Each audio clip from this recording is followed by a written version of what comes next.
July 8, 1907, at the New York Theater, Ziegfeld presented his first Follies. He populated the show with, in his words, the Annaheld Girls, 50 of the most beautiful women ever gathered in one theater. The show included plenty of daring costumes, comedy, and burlesque routines. Running only 123 performances, the Ziegfeld Follies finally faded from the American scene. It changed America's music inadvertently as well. Ziegfeld was a promoter, a producer, and many other things, but he was not a musician. But his ideas and the attraction his shows had for the public created a venue where many of America's best composers, songwriters, and singers could showcase their talent and gain notice. As a result, hundreds of new songs were written, new songwriters encouraged, and the public's thirst for new and unique music was slated. His music was unique and bridged the style of American music from the sleepy and emotional times of the 1890s to the new and exciting music of the jazz age.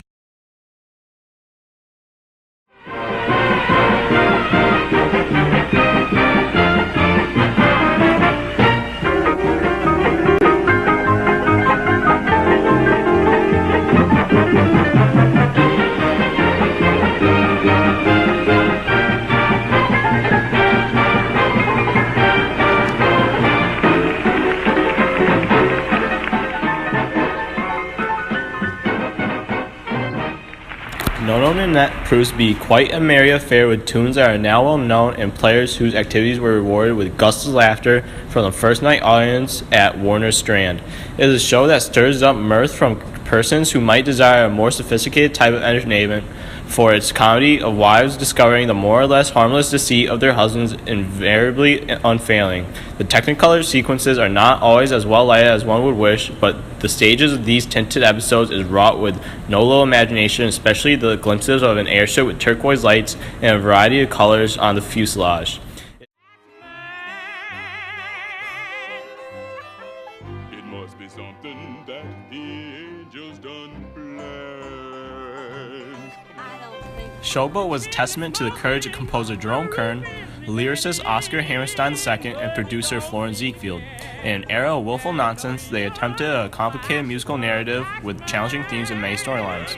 It was the first time that series of black and white characters held the stage together as equals. Captain Andy Showboat, the cotton blossom, travels up and down the Mississippi for decades, folding in his wake his brittle wife and glowing daughter. When it docked at the stunning new Ziegfeld Theater, the show gave audiences the same values Ziegfeld offered for 2 decades. A huge cast, comical songs and dances, black actors performing with white actors, breathtaking design, soaring music, and overwhelming spectacle. But this time, it had a story, an American story, a story with heart. Showboat was an out-and-out hit, running 572 performances, and proved so beloved by audiences and so lucrative for Ziegfeld that he revived it as early as 1932.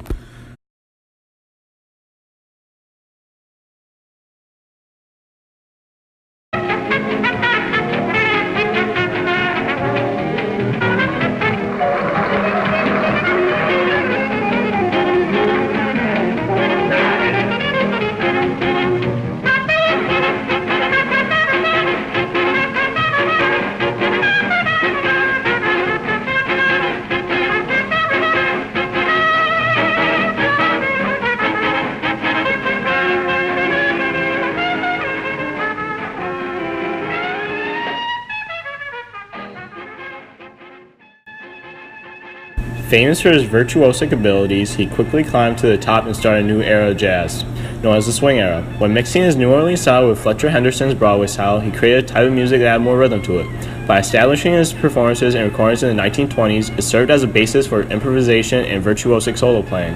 He was able to set the standard. As famous jazz trumpeter Dizzy Gillespie said, "No him, no me." Louis Armstrong transformed jazz in the 1920s and gave it a direction and purpose. He remains one of the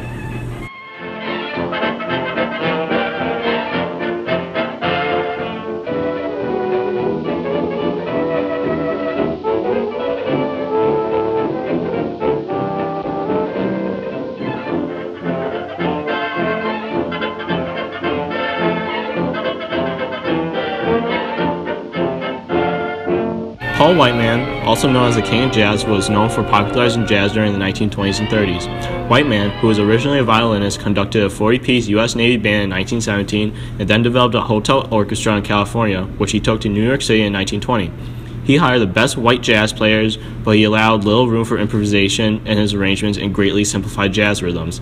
He was successful as a composer of popular songs during the 1920s and led his orchestra in Broadway musicals. His superior dance band used some of the most technically skilled musicians of the era in a versatile show that included everything from pop tunes and waltzes to semi-classical works and jazz. At the side, I could get so romantic tonight. You're all dressed up to go dreaming. Now don't tell me I'm wrong. And what a night to go dreaming. Mind if I tag along? If I... Bing Crosby's influence, importance, and vocal ability and knowledge of American popular music was immense, but what made Bing Crosby more than anything else was his persona, whether it was artificial creation or something natural to his own personality.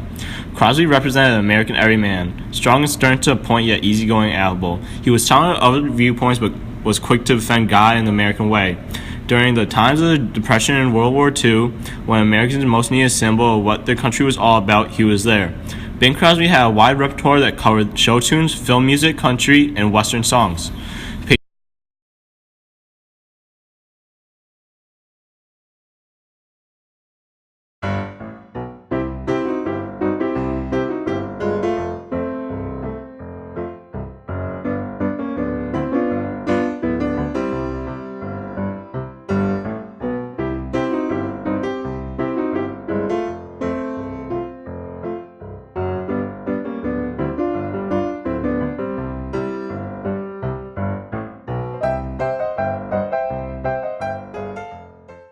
Silent films became a big business in the 20s. It provided cheap entertainment that overcame the language barriers for the millions of immigrants coming to America in the early 20th century.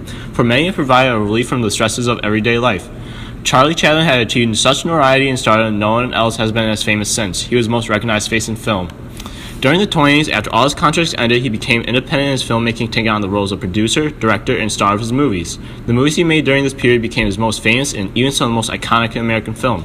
These movies included The Gold Rush, The Kid, The Circus, and The Woman in Paris, all of which were comedies that brought joy to all those who watched it. I just saw MGM. What do you mean, MGM? He came round the...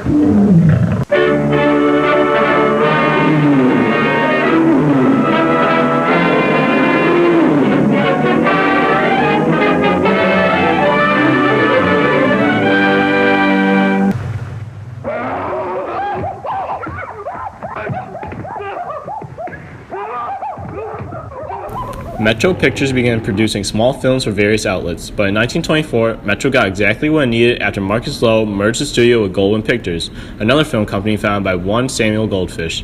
Lowe intended to produce silent melodramas. Lowe set to work harnessing the best assets from each merged studio. Each brought countless talents to the newly formed MGM with actors such as Norma Shearer, Huntley Gordon, Hedda Hopper, and Buster Keaton, along with numerous directors including Rex Ingrid and Victor Viter. Another important player was brought across from Goldwyn, one that would star in every MGM film ever produced, even today, Leo the Lion. This little trick is going to cost Madame a suit for breach of contract. Madame is ill. Her nerves. Her nerves? How about my nerves? Who is she? Where does she think she is? Russia?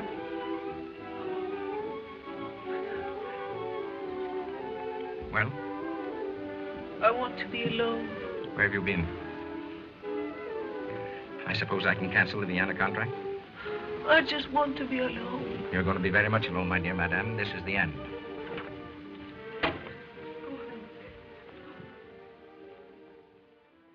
In so many ways, Garbo represented a new kind of Hollywood actress, one whose vulnerability, sexuality, passion, and mystery swirled together to entice both male and female audiences in both her films and iconic black and white pinup imagery. In addition, her style changed the course of American fashion, while her reclusiveness only fueled the public's fascination with her.